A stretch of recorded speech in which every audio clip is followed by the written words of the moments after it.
रखपनी पाव PB लेते हजिता हंजल्लनी सुनाव मैं मरुब पाव खर लाई इम्पोर्टेंट पाव मखैद मैं तहजरमे लाइफ से सांगलोद मिनट 15-20 मिनट 20 मिनट कुंभ तौगे मरुब पाव हजफाव करी करनो लाई साइड से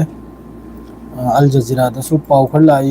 प्रेस टीवी पाव खर लाई को डेवलप हो पाव गांगतनी कानब पाव गांगतनी को याम साथीना कानरप पाव गांगतनी पुदन लाइसे हजिता येंगु मखोन लादी मैम लाए हाइबिरो को साउंड लाक्तरेगनु लाक्ता हाइबिरो लाइगनबु लाए हाइबिरो याम सांगलोद 20 मिनट नत्र 15 मिनट खक्त तौगे 15 मिनट काफी नहीं आई वाखल 15 to 20 मिनट असिदा अदुम लोइजलबे आई लाइव असे अते तै बुदी लान बुदी अदुम तौनरी लान तौनरेगसु अदुगा लमतेन नुंगाय तो वाइबुबु अखोइगे हजिकी मणिपुर की वर्क बोर्ड की कमिटी दा अते अते यावजलंबसे अते अते यावजलंबा दे अखोइगे मनुंगदगी मी खरना गद्दारी तौरुमसासी याम नुंगाय खिद्रे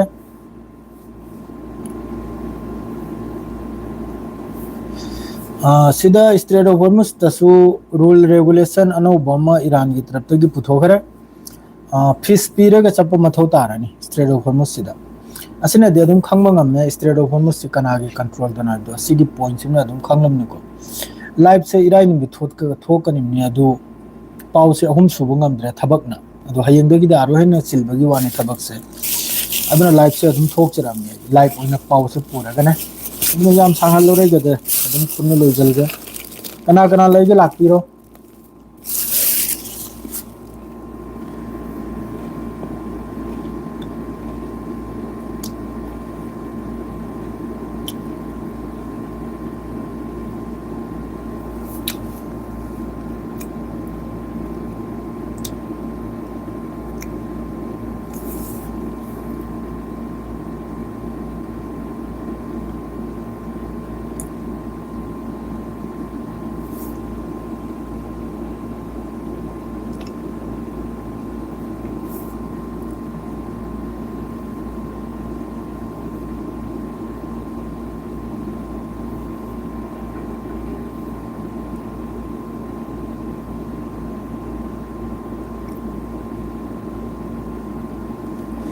वालेकुम अस्सलाम यूपीएस लाइव वालेकुम अस्सलाम मयाम लाकनरे ईरान डायरेक्ट हारिसी हजिता पाव से दुम हौरगे को ईरान हारिसी नबु स्ट्रेट ऑफ हॉर्मुज ता करिगुंबा जहाज ना उल्लंघन तौब तारगदी उल्लंघन माने हजिकी मखोइन हाइरेदो असिदा लोइमक की जहाज बननी एखो इंडिया के जहाज बननी स्ट्रेट ऑफ हॉर्मुज पूरा ब्लॉक में इंडिया की सु माद्रेदी इजराइल की सु अमेरिका की सु लोइमक की ब्लॉक में हजिक सिदा ईरान की तरफ तगी पीरिसिनबु ईरान गा मरी लेनबा कंट्री मखैदो अदुगी जहाज मखैदो ईरान की तरफ ते हजिफो अपल बम पीदे चाइना रशिया इराक असि मखैगी जहाज सिदा ईरान की तरफ ते हजिफो टोल टैक्स अमा करिमता लेते अदुगा अतई जोतो जहाज मखै सिदगी ईरान नारिसिनबु टोल टैक्स पीबा हौरोसिनी अदुगा करिगुंबा ईरान ना इंतजाम तौरिबा रूल रेगुलेशन असी कायब तारगदी असिगी उल्लंघन तौब तारगदी अदुगुम जहाज तुगी मथक्ता जुर्माना थंबा अद्रेदी हिरासत हैदी फाजल कोंजलबा असिसु यावरकनेसिनी ईरान की तरफ ते हारिसे करिगुंबा हजिकी स्ट्रेट ऑफ हॉर्मुज से ईरान अमसुंग ओमान की लो की मतुंग ने चप्पु मथौ तानेसिनी अदुगा ईरान की सिगी तरफ ते की लेमतेन चावबे स्टेटमेंट नमनबु थंगनरिबा कंट्री ओइगेरा यूरोप ओइगेरा असि मखैसे की गनुसिनी ईरान बु की भी गनुसिनी यंग सिगी पाव से दुनोक सुनुंग लये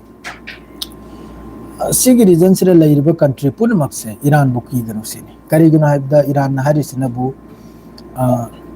जब तक ईरान दा अटैक तौबगी दमकता एयर स्पेस अमसुंग बेस पीद्रि फावबा अदुई कंट्री दु ईरान दा किनिंगाई वालेतिसिनी अदुगा ईरान दा लान तौबगी दमकता एयर स्पेस पीरिबा एयर बेस पीरिबा अदु मखैदुरे कीबे आइसिनी ईरान बु की गनिम सिने अदुगुंबा देश मखैदो यूरोप ओइगेरा गल्फ ओइगेरा एनी ओइगेरा ईरान की मथक्ता लान तौबदा यूज तौहलिबा बेस अदुगुंबा कंट्री यूज तौहलिबा एयर स्पेस अदुगुंबा कंट्री अदुदी ईरान बु किफम थोइसिनी अदुगा पीदबना खोई किबिगनु सिनी ईरान बु क्लियर ने पावर से ईरान की सिनी ईरान की पावर हाइदो नंगना आइगी मथक्ता लान तवैदमक्ता नंगना जमीन पीबा नंगना आसमान पीबा अदुरे क्यूसिनी अदुगा पीदबा कंट्री मखैदु किरुनुसिनी असिम लैखरे मथंग नबु यूएस की ट्रेजरी सेक्रेटरी गी तरफ सी अयुक्त स्वाइरम सिगी अपडेट से यामना लुबनी हजिकी कीगनो हाइबे वाफम से ईरान हाडो पूरा हक्तने हाडो सोम द ट्रेजरी की तरफ हार सिनबु ईरान की मथक्ता हजिकी पाबंदी तौरी मखै से असी ईरान बु सहारा पीबा कंट्री मखै से असी मसक खंगदोकपगिने मखोइना हजिकी ईरान की मथक्ता मखोइना हजिक पाबंदी म पुदन लाइसे मखोइगी डी डे हने इकोनॉमिक असिदा ईरान की पार्लियामेंट स्पीकर बागर कालिबाब की तरफ हार सिनबु असी डी डे इकोनॉमिक से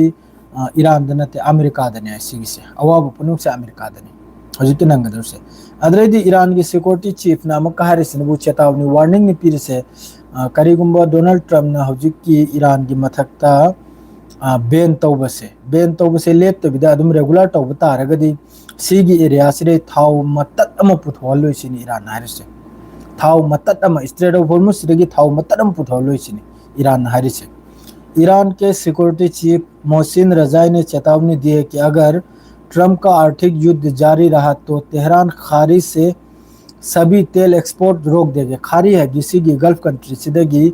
ऑयल एक्सपोर्ट मकई से लोइन ईरान ने थिंजलगनी सिनी रोक देगा यूएस बैन के लिए किसी भी देश को सपोर्ट को युद्ध की कार्रवाई मानेगा अदुगा हजिक की यूएस की पाबंदी यूएस ना हजिक की ईरान की मथक्ता तौजल से इकोनॉमिक माद्रेदी दी दे है नकरा मकोइना तारीफ ओइगेरा माद्रेदी बैन ओइगेरा असी पुनमक्सिदा सपोर्ट तौब कंट्री पुनमक्से असी युद्ध की कार्रवाई ईरान की मथक्ता लान तौबगा चप माने लौगनी सिनी Ahaan बदनबु US treasury secretary Scott बेसन का कहना है कि ईरान के खिलाफ कई आर्थिक बैन लगाने की यूएस की उम्मीद वाली घोषणा से पहले वाशिंगटन का मकसद ईरान को सहारा देने वाली हर आर्थिक ईरान बु मतेंग तौबा एनी आर्थिक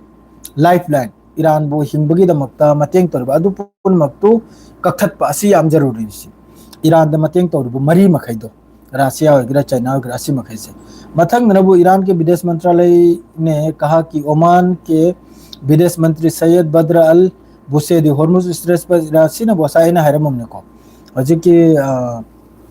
सैयद बद्र अल बुसेदी असी स्ट्रेट ऑफ हॉर्मुज की मतंग रवारी सानबेदमक्ता तेहरान द विजिट तवेना असिदक्सु हेन नुंगाइबु पावमा लोइमक की टेंशन होइबा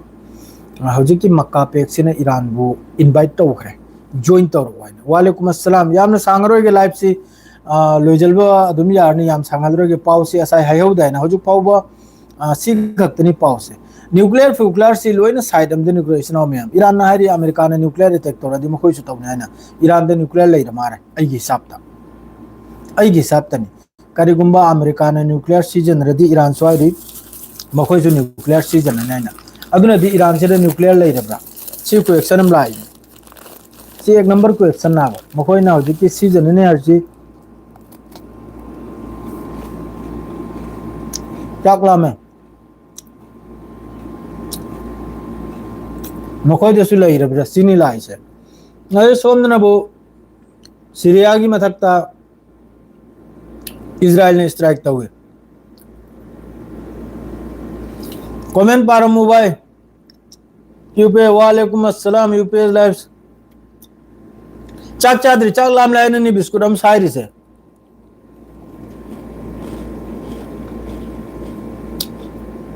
अस्सलाम वालेकुम I am a nuclear scientist thank you MD Safi Khan वालेकुम अस्सलाम कमेंट पा रहे ने एमडी सफी खान अस्सलाम वालेकुम ब्रो ईरान की न्यूक्लियर सी अगी साब तरी सारा लौने करेगा नखोई मखैना करी लौदम न खंगेको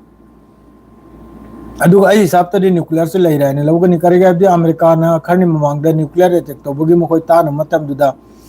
ईरान की तरफ तगी स्टेटमेंट थोक लेदुना करीगुम्बा अमेरिका ने न्यूक्लियर ओपन सीजन रदी एखोई जो सीजन ने एखोई जो अदुगुम्बा खुचुखलाई है दि न्यूक्लियर गदी चांदंबा खुलाई एमतसु लेते दुनिया दा बस न्यूक्लियर गदी न्यूक्लियर खक्तगने अदुरा असाई ईरान ना होजी की स्टेटमेंट पिरम सिना दी ईरान दे न्यूक्लियर से लई रबरा असिनी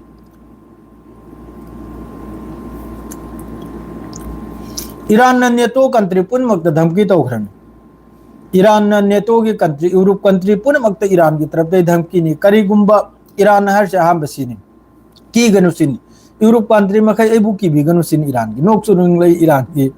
अब्बास अराक्ची मात्रे दे आईआरजीसी की धमकी से एबु की गनु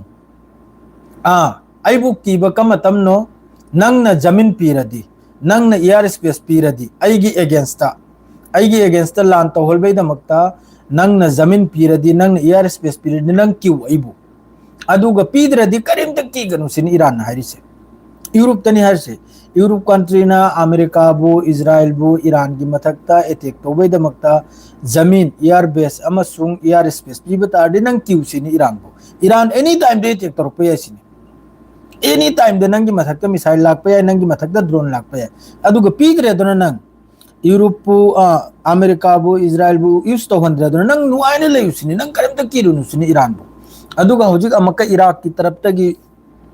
सी अमेरिका बु टेंशन पीरिमनी ईरान ना अमेरिका बु टेंशन पीरिमनी इजराइल बु टेंशन पीरिमनी खंगिब्रने ब्लड प्रेशर से हाई गदलिमना हाई लेवल दा सोमनम का इराक की तरफ तगी सिक्योरिटी कना कनानो ईरान अमसुंग सऊदी अरब सिगी रीजन सिदा नखोय बारक ने लुचिंग लेगा कम तौरगा सिगी रीजन से सिक्योरिटी पुरकनी कम तौरगा शांति पुरकनी अदुगुंबे प्रस्ताव हमसे इंखत खरे इराक की तरफ तगी करीगुंबा से सऊदी का फमिनरेगा ईरान का जी हुजूरी यानखरदी अमेरिका दी लोरे मतम तो मिसान हु चारगा सीखरानी इजराइल जो मतम तो मैं हजुक फावबा तुर्की की हजुक फावबा पुजल ब लेपते तुर्की की सु भूल में अमम लेने सिदा एनी सिगी रीजन से लेरिबा प्रेसिडेंट के मखोगी अमुबा चेप्टार अमम लेरिबनी अमुबा मुसिरमुबा चेप्टार अमम तुर्की सु कुर्स की फोर्स मखै नुपी निपा चिंग याम सादे ना हबकी वीडियो तलत हजिक थोगलैबनी तुर्की की जुलुम मखैदो मखोय जुलुम तौखी ईरान ने हेक तौद्रे ने नहन हायरममनी ने ब्रिटेन की मखोय की पावर प्लांट माद्रे दी वाटर फैसिलिटी नुइट मरनी अंधकार द थमग्रम नहल की पाउदने न हायरम करमनी ईरान की तरफ ते की हेक तौबगी वादो ईरान की हेकार न नहन हायरम करमनी अरीब पाउने निनी हुमनी बुसुरमनी ईरान की हेकार न हजिकी ब्रिटेन माद्रे दी अमगी असिसु मखोय की लोमतेन चावबो फेलियर नि मखोय की मुसाद मखोय की MI6 माद्रे करी करनो में अमम लेदो इंटेलिजेंस में अमम लेरिदो अदु लोने फेल नि ईरान ने संजल लगे हेक तौरसे अद हजिकता स्ट्रेट ऑफ हॉर्मुज ईरान की कंट्रोल दनी जहाज चक्कनी बमखै ईरान द लागलेगा टोल टैक्स सिक्योरिटी टैक्स पीबा हौरो असिन ईरान की तरफ ते मदुगा सिगी रीजन से ईरान बु की गनु बेस पीरिबा एयर स्पेस पीरिबा नखोय क्यू एनी टाइम ईरान की तरफ ते मिसाइल में सुंग ड्रोन लाकनी हजिकी अपडेट से खतने अदुगा अफ्रीका की अपडेट अमा असि अदुमता अल अरबिया से अदुमता फोंगोक्तन लेरको इबोला हारिबा हजिकी वायरस असे यामना साथीना हजिकती मी अनि नाबद मी अमा सिबगी वानी मागी सिबगी 48% 50% नि मागी सिबगी मसिंग से परसेंटेज ता यामना साथी रबनी हजिकी इबोला हारिसे मासी हजिकी वर्ल्ड मकोई WHO की तरफ तगी सु पूरा दुनिया की ओने यामना खतरा ने लाउथोखरमनी को ब्रो तुर्की Israel arm effort from young सिदे मुलान सियालोय बिदा तुर्की दो ओइगदोरन इजराइल हंदे मतंग से इजराइल लो चाही 2027 28 की मनुंगदा इजराइल से पूरा मांग रनी लारिक की मतुंग न दु मांग होय मतुंग द तुंग द अमक मतम कुई बगी मतुंग द इजराइल से हमको लाकने आय अदुगो मांग होय मतम से मखोय गिलो यौरे दुआ तो मया इजराइल से मखोय थादोक लेगा फिलिस्तीन से थादोक लेगा चप्पगी मतम सी यौजल ले यामना सांगद्रे अखोय गी मिट ममांग द ओइरनी दुआ तो सोयदमकी मखोयने चेलबसे अखोयने उरनी हजिक सीरिया सु चंगल लगले अममस अदुगसु सीरिया चंगल लगपय मतुंग दसु हजिक की तुर्की चंगल लगपय मतुंग दसु हजिक की सीरिया की बस हजिक की अहमद सारा STS मखोय की हजिक की असि अमक्का इजराइल के वारी सानरिने इजराइल की मुसाद की लुचिंग मखै के लोट न तुंग दम का वारी सानरमी हजिक की तुर्की ने चंगल इसी मतंग असिगी पाउसे सोयदम के थोलकनी डिटेल्स ता जो फाउदी थोलक्त्रि दुंगसी की लाइव असी इसनाव में हम सोयस रदुम लोय जलम के अहेल ब पाउ करिम त लेते अहेल ब पाउ लडे ने सोयदम की अहिंग और सु पाउ से हमको तहलम गनी याम सांगल रोय के चाक सु चादरि इसनाव में हम हजिक ड्यूटी देगी हंजलक पगा पाउ पिबे नम हौद्रा ने लाइव से थोक चलाइमी सियार के लोय जरगे सलाम अलैकुम।